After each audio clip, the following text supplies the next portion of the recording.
If training for more than 40 minutes a week was going to get me better results, I would train for more than 40 minutes a week. The fact is, once you take the most effective routine and remove all the unnecessary waste from it, the work that you're left with barely reaches 20 minutes total, and done back to back in a single session, which is the least efficient way to do it, will struggle to consume more than 40 minutes of your week. And I know this because I've trained this way for over 5 years and seen it work over and over again with dozens of different students across all different ages and starting abilities. Okay, so what does that training actually look like? What is the tiny fraction of your exercise routine, if that even exists currently, that's driving the changes you want to see in your body? And most importantly, how can you right now go and find and isolate it and use only it yourself, even if you have no idea what you're doing, zero proper training experience? That is what I want to show you right now in this video. We're going to identify that tiny proportion of work that actually matters in driving strength gain, increased muscle mass, and a leaner body composition. And as we go, I'm going to run you through live demos of all 6 of the basic planes of motion so that you can actually see what this looks like for yourself, try it out, and experience firsthand what it feels like to train with maximal efficiency so you can start eliminating all the waste from your training and progress towards your dream body rapidly in under 40 minutes a week with a few simple pieces of home equipment. If you're new to this concept, really quick recap, our goal in building a world-class body really fast and efficiently is increasing our maximum strength on the basic 6 planes of motion. We get that strength to a high enough level, then the byproduct is ample muscle mass. It becomes really easy to maintain lean body composition, and we have obviously the strength and mobility to continue using our bodies at a really high level, however we choose to in daily life. If you want to exercise for fun or endurance or cardio or general well-being, you can do that after. Our first priority for a strong, really good looking body is to achieve these strength goals. I only need to take 40 minutes a week, and then you can go do whatever you like with that body outside of that. So basic model to understand for strength gain is that you have a certain maximum level of strength, say this black line. That's the maximum amount of force you can exert in a given movement pattern. If we want to tell our bodies that they need to physically grow muscle tissue and get stronger, we need to challenge this maximum strength, which means doing training that reaches this threshold or very close to it. Now, I made a video recently on force negatives, which explains the easiest way to find this threshold,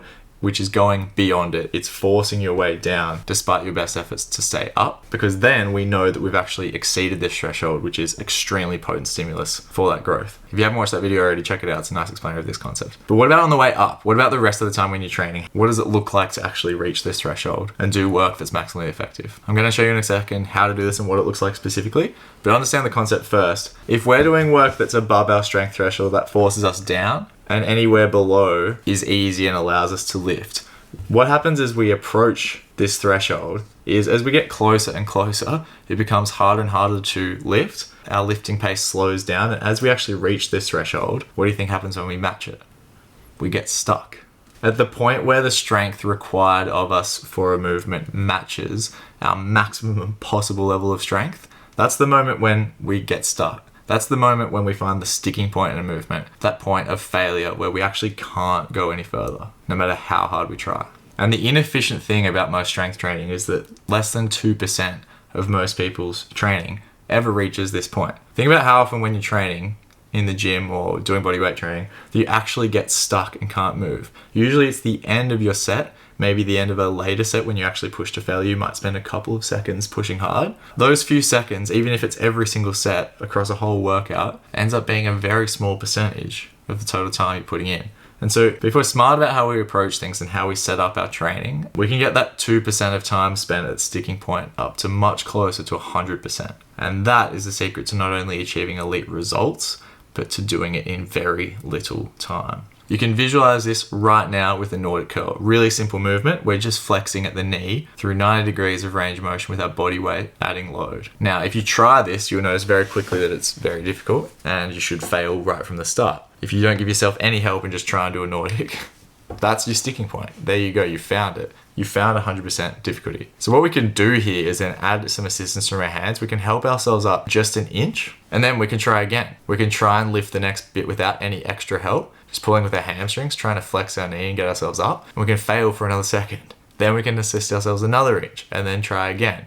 And by doing this, we're essentially stacking that work that would only pop up for a second and two at the end of the set. We can do it from the start, and we can stack it one after the other all the way up. Getting stuck is the one lever that you can get your hands on and focus on pulling that you actually know is going to drive the results that you want. Because once you've found the sticking point, you've found the exact point in training that is the gap. It's just beyond the reach of what you can currently do, and you can actually put all your focus into trying to do it. It's not until you actually get stuck that you're able to put this effort in. And so if you find it sooner, it means you can put your effort into the right place. The place is going to get results right from the outset. Let's take a good example of this, the row. If you try and do a front lever right now, you're going to find that you quickly flop and can't do it. Because it's extremely difficult, it requires a lot of back strength. People think this is a core exercise. The limiting factor, once you build a bit of strength, is all lats. It's your ability to row with your back. But the problem is most people just rep out rows like this, and they're so easy, but there's no way to bridge the gap, right? Where do you put your effort? You put it into the sticking point. So what you can do with rows, the variable that makes front levers so difficult is that you have to keep pushing your hands way further and further towards your feet to be able to balance your body off the ground. And the further you push your hands away towards your feet, the more leverage there is, the more force is required at the shoulder to do the rowing motion. And so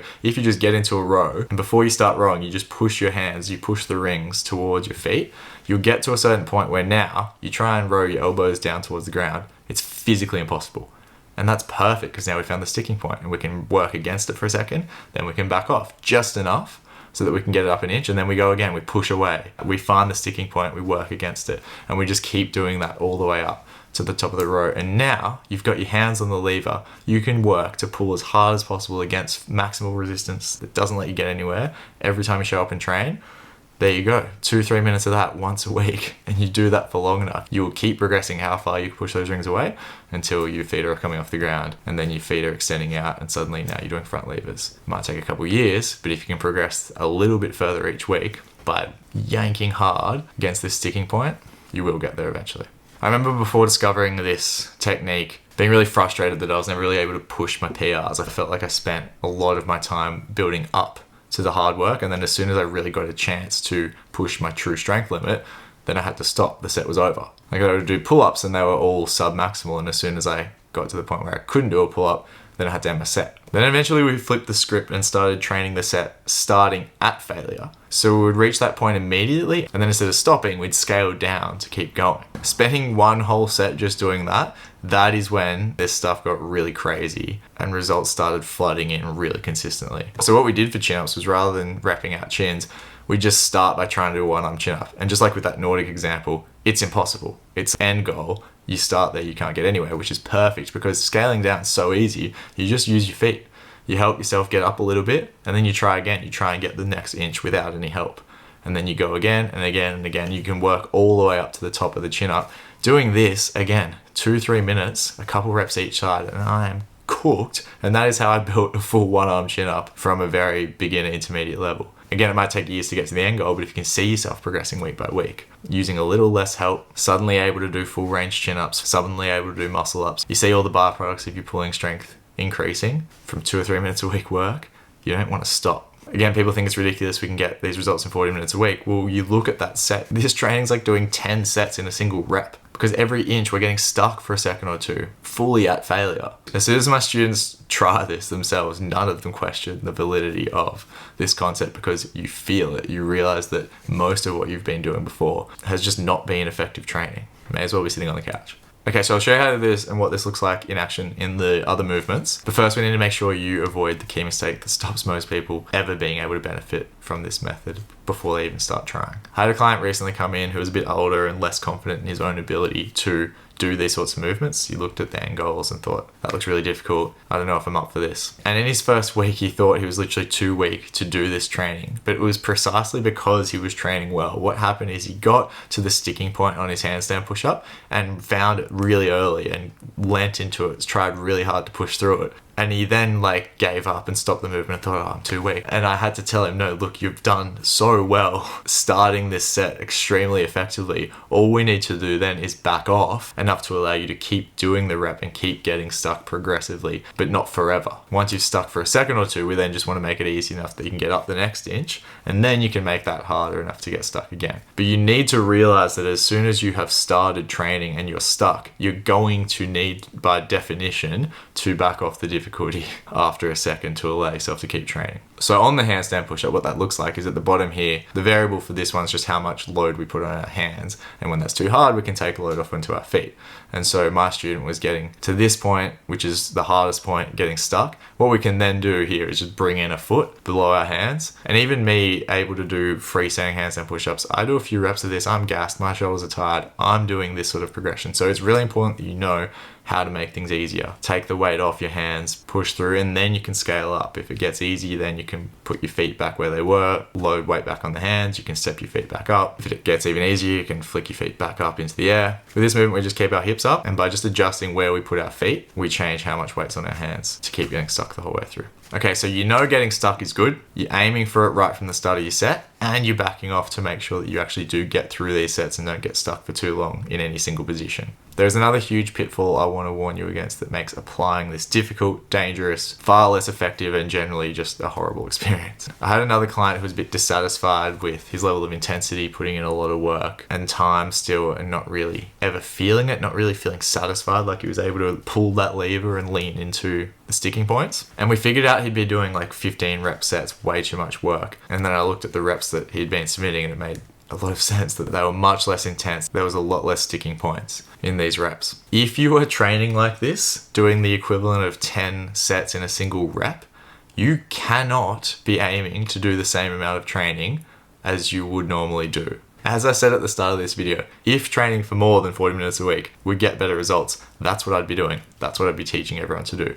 But the fact is that you quickly hit a wall in how much work your body can actually recover from and benefit from each week. And so the stat that we've observed across a lot of people sits somewhere around 12 to 18 minutes of working time per week. So that's 6 movements, 1 set each of about 2 or 3 minutes done once a week. After that point, when the set turns into a grind, it stops being fun. You start to have difficulty putting in that max effort work. You start to hit this level of diminishing returns. You start to cut into your recovery for work. You actually get negative effects from trying to do more, and you dilute the quality of the training that you've already been doing, because you can't sprint for an hour, and in the same way you can't train at max intensity for an hour. The human body just doesn't work like that. So we need to be ready to tap out, and as I've mentioned, the rule is once it's no longer fun, you're done. Which makes me think immediately of the single leg squat. I remember I had a lot of trouble getting into training legs consistently, and the reason was I was trying to do so much work. This movement, if we do it properly, is so taxing. What sticking point looks like here is you get to the bottom of a single leg squat, you load 60 kilos, 90 pounds on your back, and you start trying to do that single leg squat unassisted. Go and try this now. If you've got a medium-sized human you can put on your shoulders, use that for now and try. It's very difficult. And so then what we do is we try, we fail, we push against resistance for a second. We then help ourselves up just with our hands, with our other foot, to get up an inch. And then we try again with no assistance to get the next inch. Doing that 1 or 2 reps a week is all I have done since I started training legs consistently. It is ample. This movement's so brutal that it wasn't until I had the audacity to think, okay, 1 rep a week could work. Started doing that I realized it was plenty. I'd just been putting pressure on myself to do more than my body was, physically happy doing each week. It's not like traditional training. Remember that. As you get up through the squat, you get to a point eventually somewhere towards the middle top where you no longer need assistance, and then you can just blast through it. There's no more sticking point. Once you've reached that point where there is no more sticking point, the rep's effectively over because they're no longer at our limit. We're no longer at 100%. And this is why we need so much external load, because the bottom might be really heavy, yeah, but that's fine. We can add assistance. The more weight we have, the more of that range of motion we can actually load to 100% and actually get effective work done through that range. And the more range of motion that we build strength in, the more strength we gain, the more muscle we gain, the better our bodies look and function. The most common mistake I see people running into with this, I've coached a lot of people through this process by now, is rushing through. If you rush through this, you don't give yourself time to adjust and get things right, and you also don't give yourself time to pull that lever, to really lean into pushing against that sticking point, which is where you get the results. And so the easy way to approach this is just break your movement up into 10 separate mini movements. Treat each inch like its own rep, where you're fighting for everything to get it, and then you allow yourself to just get it, and then you adjust. Because every point in the range of motion is going to require slightly different difficulty to match your maximum strength. And so if you give yourself the time to just do it one at a time, then 1 rep can be all you need per movement for the week. For the planche push-up, what that looks like is getting to the bottom. And if you've failed to the bottom, then You can just start there, because if you failed to this point, then you're not going to be able to reverse it because you were failing. So as long as your shoulders are leaned forward far enough in front of your hands, you should start pushing. Your chest is burning and you're stuck. What you can then do is back off, bring the rings a bit further forward, reduce that lean until you can move. You might need to bring a foot down in front of you to help, and then you get the next inch, and then you stop, and then you might load it back up, try and add more lean, make sure you get stuck again.